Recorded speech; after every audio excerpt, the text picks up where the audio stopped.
नमस्कार मित्रों, मैं पराग मेहता, पॉलिटिकल एनालिसिस साइकोलॉजिस्ट, आज आपके सामने इस वीडियो के माध्यम से महाराष्ट्र में जो विधानसभा चुनाव होने वाले हैं उस बारे में हम बात करेंगे। खास करके भिवंडी पूर्व और पश्चिम के जो कैंडिडेट है इस बारे में हम बात करेंगे। साथ ही साथ में मेनली जो महाराष्ट्र के अंदर महाविकास आघाड़ी और महायुति इनके बीच में जो सीटों का बंटवारा हुआ है, जो फॉर्मूला है, इस बारे में हम बात करेंगे।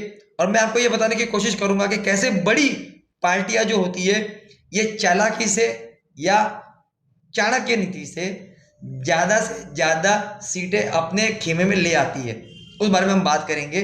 तो शुरू करते। वीडियो शुरू करने से पहले आपसे एक अपील कि इस चैनल को जरूर सब्सक्राइब कीजिएगा। जो भी इंफॉर्मेशन आपको इस वीडियो के माध्यम से मिलेगी शायद ही आपने कहीं सुनी होगी। तो शुरू करते हैं। पिछले वीडियो में मैंने आपको भिवंडी पूर्व और पश्चिम के गणित के बारे में बताया था कि यहाँ का जो मतदारों का गणित है, खास करके कास्ट वाइज, वो क्या था। और इसके अंदर भी स्पेशली मैंने आपको ये जानकारी दी थी कि भिवंडी पूर्व के अंदर जिस प्रकार से जो मतदार बढ़े हैं 5 साल में, जो 1 लाख मतदार बढ़े, वो भी खास करके ये 6 से 8 महीने में 70,000 नए नाम बढ़े, एक चौंकाने वाला फिगर था। इसकी मैंने आपको जानकारी दी थी। उसी प्रकार कुछ चौंकाने वाले समीकरण ये कैंडिडेट के बारे में भी है। तो सबसे पहले हम भिवंडी पूर्व के बारे में बात करते हैं। बहुत सारे लोगों ने नॉमिनेशन फिल किया, लेकिन जब 4 तारीख को नॉमिनेशन वापस लेने की आखिरी जो डेट थी, बहुत से लोगों ने नामांकन वापस लिया। उसमें एक नाम जो था वो सबसे ज़्यादा चौंकाने वाला था, वो रुपेश म्हात्रे का था। क्योंकि रुपेश म्हात्रे जी ने इंडिपेंडेंट कैंडिडेट के रूप में फॉर्म भरा था, जबकि वो उबा ठाक के पदाधिकारी थे। महाविकास आघाड़ी ने यहाँ पे रईस शेख को ऑलरेडी अपना कैंडिडेट के रूप में घोषित कर दिया था। उनके घोषणा के बाद में रुपेश म्हात्रे जी ने अपक्ष फॉर्म भरा था। वहीं दूसरी तरफ महायुति के अंदर अब तक कोई कैंडिडेट फाइनल नहीं था, लेकिन कहीं ना कहीं ये बात तो तय थी कि यहाँ पर शायद जो सीट है ये सेना को जाएगी, उसके प्रबल चांसेस थे। वो इसके लिए कि जिस प्रकार से अगर भिवंडी पश्चिम के अंदर बीजेपी की वोट बैंक स्ट्रांग है, वहीं पूर्व के अंदर शिवसेना की जो वोट बैंक है वो काफी स्ट्रांग है। उसका मेन रीजन ये है कि यहाँ पे रुपेश म्हात्रे जी जो थे वो 2 टर्म के आमदार थे। तो अगर मैं परसेंटेज वाइज अगर कैलकुलेट करूँ तो तकरीबन 54 से लेकर 56% के आसपास में यहाँ पर सेना के वोटर्स है और बीजेपी के 42 से 44% के आसपास में। तो उस हिसाब से अगर हम गणित देखते हैं तो स्वाभाविक है कि यहाँ जो सीट की दावेदार थी वो शिवसेना थी। तो शिवसेना के साथ साथ में ये भी तकरीबन तय माना जाता था कि यहाँ के जो कैंडिडेट होंगे वो यहाँ के जो जिलाध्यक्ष सुभाष भाने वो रहेंगे, और उनकी तैयारी भी उस तरह से दिख रही थी। एक तरफ वो तैयारी में लगे थे, दूसरी तरफ संतोष शेट्टी जी भी अपनी कोशिश कर रहे थे। इन दोनों के बीच में एक और नाम आ गया जिन्होंने लोगों में काफी सारी उत्सुकता जो है वो बढ़ा दी थी, वो थी सुमित पाटिल जी का। सुमित पाटिल जी का भी नाम एक टाइम पे चर्चा में आ गया कि शायद उनको भी सीट जो है वो अलॉट हो सकती है।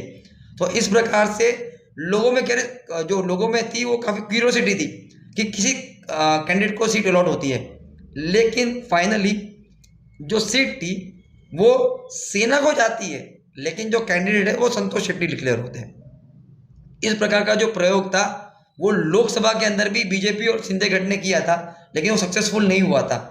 और नॉमिनेशंस के पहले जैसे ही संतोष शेट्टी कैंडिडेट डिक्लेयर होते हैं तो वो टाइम पे जो ये बैटल थी वो ट्रायंगुलर लग रही थी।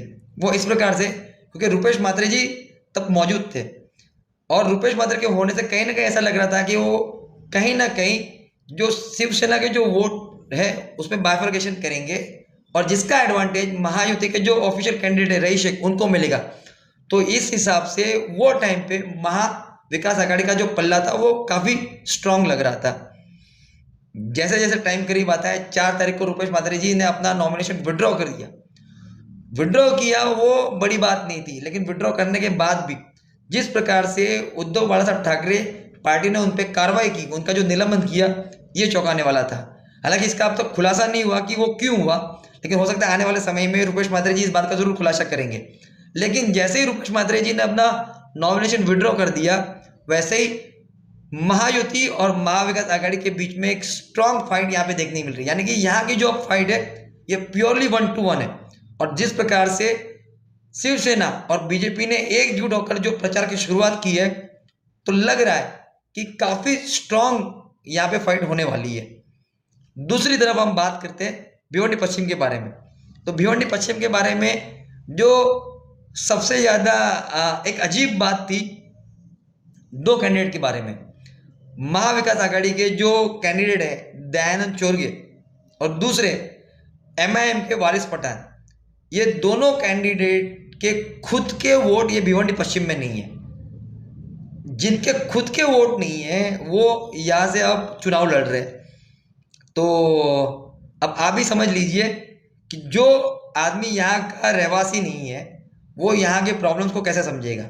अब मुझे पता है कि जैसे ये बात कहूँगा तो उनके जो फैन फॉलोअर्स रहेंगे या उनके सपोर्टर्स रहेंगे वो कमेंट करेंगे या कुछ बोलेंगे भी कि भाई इंडिया के अंदर कोई भी कहीं से भी चुनाव लड़ सकता है, ये अधिकार संविधान ने दिया है। बेशक संविधान ने उनको अधिकार दिया है, वो कहीं से भी चुनाव लड़ सकते हैं। लेकिन मैं भी एक यहाँ का भिवंडी पश्चिम का वोटर हूँ, तो मैं चाहूँगा कि यहाँ का जो विधायक रहे वो यहाँ का रेसिडेंट रहे, ताकि यहाँ की जो समस्या है वो उसको बेहतर समझ सके।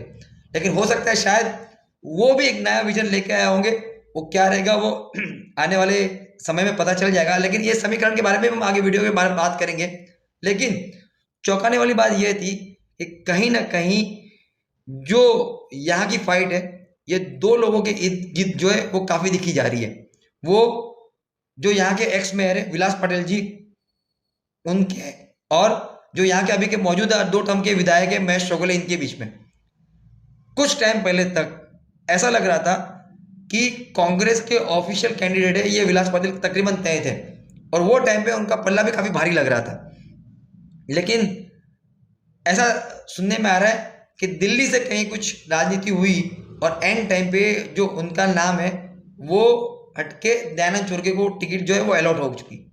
लेकिन उसके बावजूद भी विलास पटेल जी ने इंडिपेंडेंट कैंडिडेट के रूप में पर्चा भरा और चुनाव में जाने का फैसला लिया।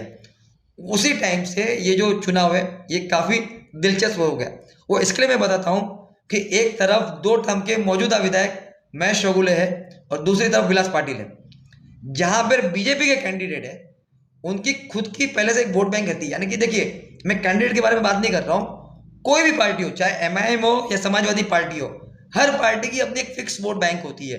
तो वो फिक्स वोट बैंक उनकी फिक्स होती है। यानी कि बीजेपी की कुछ यानी मैं अगर तकरीबन 20-25 हजार की भी वोट बैंक पकड़ूं तो 20-25 हजार वो सिंधेगढ़ और अजित पवार का जो एनसीपी है इनकी भी जो फिक्स वोट बैंक है, इनका सपोर्ट ऑलरेडी जो पार्टी का ऑफिशियल कैंडिडेट उनको मिलता है। लेकिन जो भी इंडिपेंडेंट कैंडिडेट होती है, चाहे वो विलास पाटिल हो या बाकी और भी जिन्होंने इंडिपेंडेंट नॉमिनेशन फिल किया है, उनको जीरो से शुरुआत करनी रहती है क्योंकि उनका कोई पक्ष नहीं होता।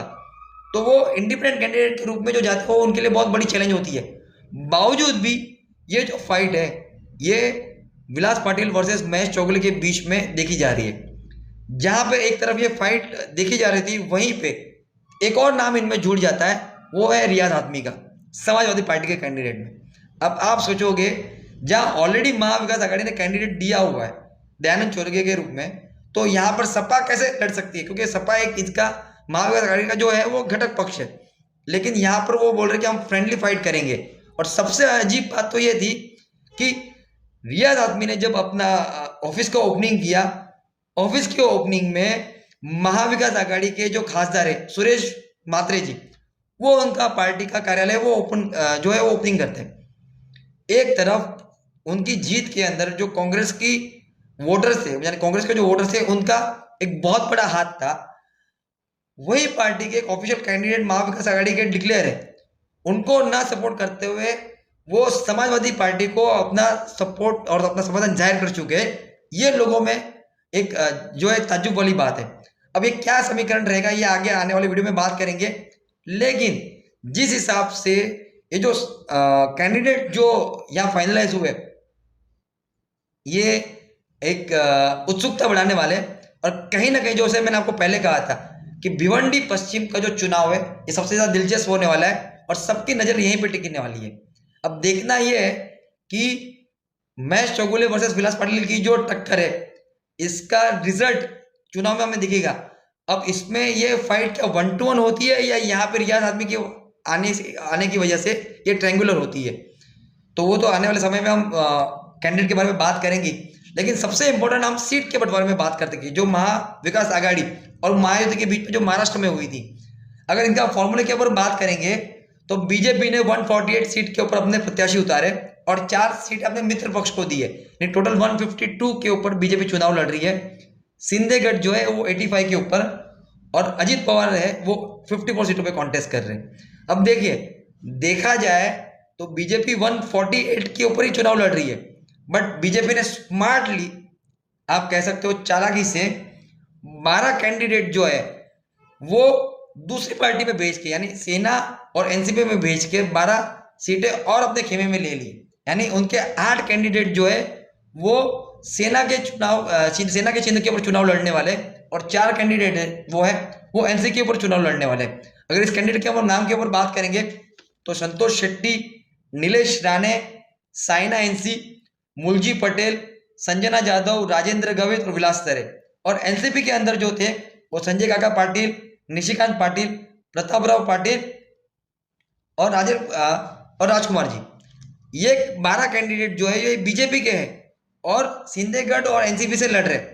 यानी देखा जाए तो बीजेपी ऑफिशियल 148 पर लड़ रही है और इन कैंडिडेट के रूप में देखा जाए तो 160 सीटों के ऊपर बीजेपी लड़ रही है। यानी कैसे स्मार्ट तरीके से ज्यादा सीट बीजेपी ने अपने खेमे में ले ली है। वहीं पे शिवसेना यानी उद्धव बालासाहेब ठाकरे गठ जब ये डिवाइड नहीं हुई थी 2019 में 126 सीटों पे लड़ी थी, वो 126 से सीधा इस चुनाव में 92 पर आ गई। यानी कितना बड़ा कॉम्प्रोमाइज किया हुआ है ये आप सोच सकते हो कि जो शिवसेना लोकसभा चुनाव के अंदर एक बड़े भाई की भूमिका में थी वो अब बड़े भाई की भूमिका में कांग्रेस आ गई है। यहां पर कांग्रेस 108 सीटों पे लड़ रही है, सेना 92 के ऊपर और एनसीपी जो शरद पवार गठ है वो 87 के ऊपर लड़ रही है। तो मैंने आपको यह बताने की कोशिश की थी कि कहीं ना कहीं कांग्रेस और बीजेपी ने कैसे स्मार्टली निगोशिएट करके ज्यादा से ज्यादा जो सीट है ये अपने खेमे में ले ली। अब इसका सीटों का जो इक्वेशंस क्या होगा, कौन कहां पर कितना भारी है, ये आने वाले वीडियोस में उस पर हम जरूर बात करेंगे।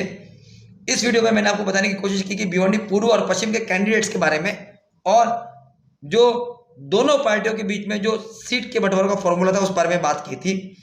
आने वाले वीडियो में और डिटेल में बात करेंगे। इस वीडियो में इतना ही। इस चैनल को जरूर सब्सक्राइब कीजिएगा। अगले वीडियो में हम कैंडिडेट के ऊपर और होने वाले समीकरण के ऊपर डिटेल से बात करेंगे। इजाजत दीजिए। धन्यवाद। जय हिंद।